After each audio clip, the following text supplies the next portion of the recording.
তার মানে হচ্ছে এই জিন্নাতটা আপনাকে আগে থেকে আপনার সাথে ছিল এবং সে আপনাকে ক্ষতি করার জন্য আপনার নানির বাড়ির উঠানের মাঝখানে তার জাদুর মাধ্যমে একটা তাবিজ এবং আপনার অবয় আকৃতি পুতুল বানায় রাখছে যেন সে আপনাকে সহজে ক্ষতি করতে পারে। একটা বিষয় হচ্ছে, জিন্নাত যদি কাউকে ক্ষতি করতে চায় তাহলে সে আগে প্রথমে বান কুফুরি দিয়া তাকে কন্ট্রোল করে, তারপর ক্ষতিগুলো করতে পারে। আপনার নাম? আমার নাম মোহাম্মদ বরকতুল্লাহ। আচ্ছা, আপনার কি ধরনের সমস্যাগুলো হচ্ছে, সমস্যাগুলো বলেন। আমার সমস্যাগুলো হচ্ছে আমি যেখানে কাজে থাকি বা রাস্তাতে হাঁটি বা খেলাধুলা করি, হঠাৎ করে আমার চোখের সামনে একটা ঝাপসা হিসেবে পড়ে। ঝাপসার থেকে আস্তে আস্তে ঝাপসাটা মানে আগুনের উপর লাগান লাল লয়া চোখের মধ্যে পাওয়ারটা বেশি হিসেবে পড়ে, আমি দুনিয়া বিগুস্তা দিই না, পরে অজ্ঞানে থেকে পরে শিল খেয়েছে। আর এটা হওয়ার পরে আমি যে সময় সেন্স আসে এই সময় দিয়ে আমার হাতের জোড়া সুডা বাম হাতের জোড়া সুইটটা নিচে নেমে যায়। তারপর কি করেন? পরে ডাক্তারের কাছ থেকে আবার জোড়া জাগাত নেওয়া লাগে। খুব হার্ট সমস্যা, তাই না? হুম। গভীরভাবে খেয়াল করেন, আপনার নানির বাড়িতে মাটির নিচে যে পুতুলটা এবং তাবিজ ছিল আপনার সাথে করা, এগুলা পরিপূর্ণভাবে ধ্বংস হয়ে গেছে, কার্যক্ষমতা এবং আগুন ধরে গেছে। আলহামদুলিল্লাহ। আলহামদুলিল্লাহ বলেন। দেখেন তো, যেখানে বন জঙ্গলের মতো ছোট ছোট গাছ গাছালি আছে, এখানে কোন পাঁচটার মধ্যে আপনার অন্তর চলে গেছে? গাছ আছে, আম গাছ। আম গাছ। তার মানে হচ্ছে এই জিন্নাতটা আপনাকে আগে থেকে আপনার সাথে ছিল এবং সে আপনাকে ক্ষতি করার জন্য আপনার নানির বাড়ির উঠানের মাঝখানে তার জাদুর মাধ্যমে একটা তাবিজ এবং আপনার অবয় আকৃতি পুতুল বানায় রাখছে যেন সে আপনাকে সহজে ক্ষতি করতে পারে। একটা বিষয় হচ্ছে, জিন্নাত যদি কাউকে ক্ষতি করতে চায় তাহলে সে আগে প্রথমে বান কুফুরি দিয়া তাকে কন্ট্রোল করে, তারপর ক্ষতিগুলো করতে পারে। জাদু কুফুরি ছাড়া তারা কিছুই করতে পারে না, বুঝতে পেরেছেন?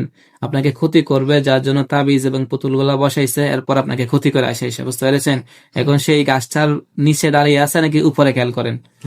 নিচে। কিসের সুরতে আছে? একটু ভয়ঙ্কর। এখানে বন্দি করে দিচ্ছি। আউযু বিল্লাহি মিনাশ শাইতানির রাজিম। আলহামদুলিল্লাহ, এটার উপরে খাসা পড়ছে, খাসার ভিতরে বন্দি। আলহামদুলিল্লাহ, বন্দি না? আলহামদুলিল্লাহ। আলহামদুলিল্লাহ বলেন। তোমাকে আল্লাহ তাআলার কোরআন দিয়ে বন্দি করে ফেলেছি, আমার অনুমতি ছাড়া এখান থেকে বের হতে পারবা না, কেউ তোমাকে বের করতে পারবে না ইনশাআল্লাহ। খেয়াল করেন তো, এটা কি মানুষের রূপে নাকি কোনো প্রাণীর রূপে? না, কোনো মানুষও না, প্রাণীও না। কি এটা? ছায়া? কি জানি, একে ছায়ার মতো। ছায়ার মতো না? সে পরিপূর্ণভাবেই তার আসল আকৃতিতে ফিরে আসবে, হয়তো পরিপূর্ণভাবে কোনো মানুষ, পুরুষ মহিলা, নয়তো কোনো প্রাণীর রূপে আসবে। এই নিয়ত করেন। নিয়ত করছেন? এখন আউযু বিল্লাহি মিনাশ শাইতানির রাজিম বলে জোরে একটা ফু দেন, সে রূপ ধারণ করবে ইনশাআল্লাহ। দেখেন তো, মানুষের রূপ নাকি প্রাণীর রূপ?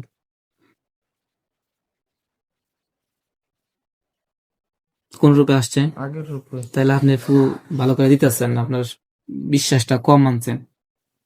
আউযু বিল্লাহি মিনাশ শাইতানির রাজিম। আল্লাহ তাকে কঠিন থেকে কঠিনতম আযাব দিয়ে পরিপূর্ণভাবে তার আসল আকৃতিতে ফিরে আনতেছে। আল্লাহ তার জাদুগুলো ধ্বংস করে দিয়ে আল্লাহ সাহায্য করেন। আমিন। আউযু বিল্লাহি মিনাশ শাইতানির রাজিম।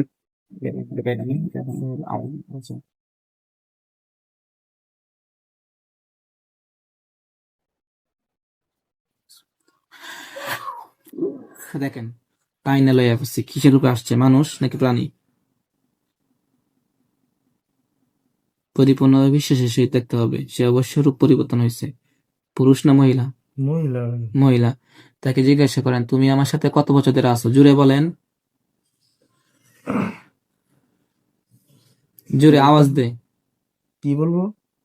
তুমি আমার সাথে কত সময় ধরে আছো? তুমি আমার সাথে কত সময় ধরে আছো? কত বছর বলে? 4 বছর। 4 বছর। তাকে জিজ্ঞাসা করেন যে তুমি একাই আছো নাকি আরো কেউ আছে? জিজ্ঞাসা করেন। তুমি একাই আছো না আরো কেউ আছে সাথে? কি বলে সে? কয়জন আছে? আর কয়জন বলে?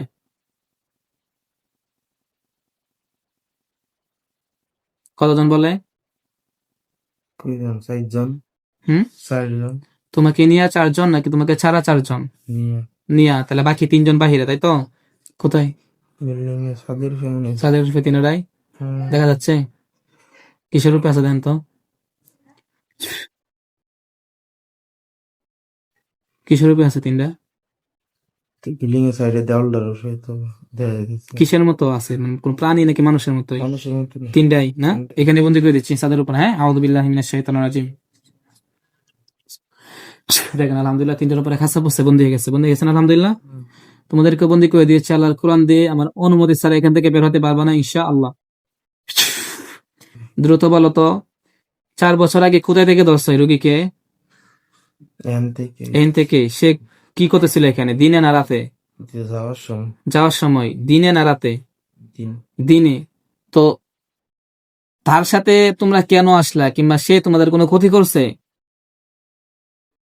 ইচ্ছা হয়েছে হ্যাঁ, ইচ্ছা হয়েছে তার মানে তোমাদের কোনো ক্ষতি করে নাই, তাই তো? হ্যাঁ, না, এই যে এই রুগীটাকে এত বড় কষ্ট দিতেছো, তোমাদের কোনো ক্ষতি করে নাই, তোমাদেরকে কোনো শাস্তি দেয় নাই, তোমাদের সাথে কোনো বেয়াদবি করে নাই, আর এই রুগীটাকে তোমরা এতই কষ্ট দিতেছো যে তার কিছুদিন পর পর অজ্ঞান করে দিচ্ছ, হাত পা খেয়েছে, বিশেষ করে হচ্ছে তার বাঁ হাতটা একেবারে জোড়াগুলো ছুটায় ফেলো, নিচে নেমে ফেলে। এই যে একটা ভয়াবহ অবস্থা করো, কি কারণে করো? তোমাদের কি এমন কি ক্ষতি করলো?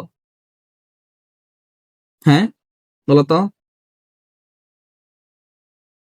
ভালো লাগে আর হ্যাঁ, ভাল লাগে বলতে কি পছন্দ করো, নাকি ক্ষতি করার জন্য ভালো লাগে? কোন ধর্মের অনুসারী তোমরা 4 জন? ধর্ম কি তোমাদের? হিন্দু হিন্দু ধর্ম না? প্রথমেই তোমাদেরকে কালিমার দাওয়াত দিচ্ছি, মুসলমান হইবা। মুসলমান হয়ে যাও। হ্যাঁ, কেন মুসলমান হয়ে যদি যাও, আল্লাহ যদি তোমাদেরকে কবুল করে, যদি ইমান নিয়ে মরতে পারো, তাহলে জান্নাতে সুখ আর সুখ, যা চাইবা তাই পাইবা। পাইবা? হুম।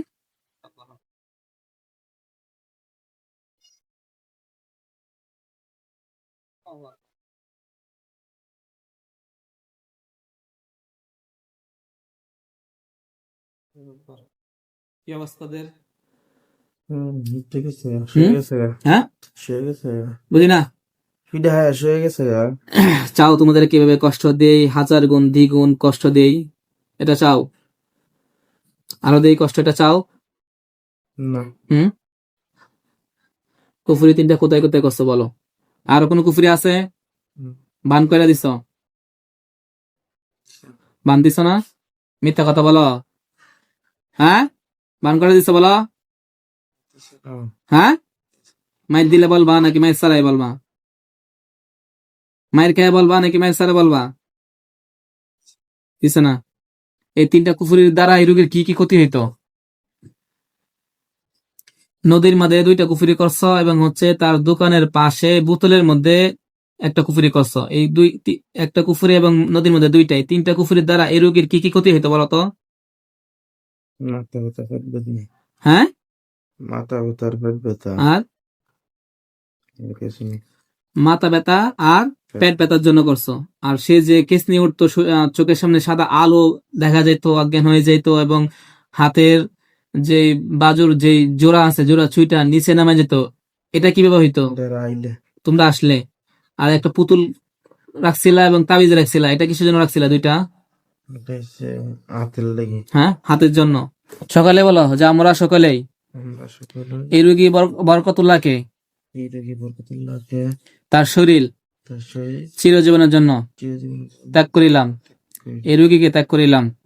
ত্যাগ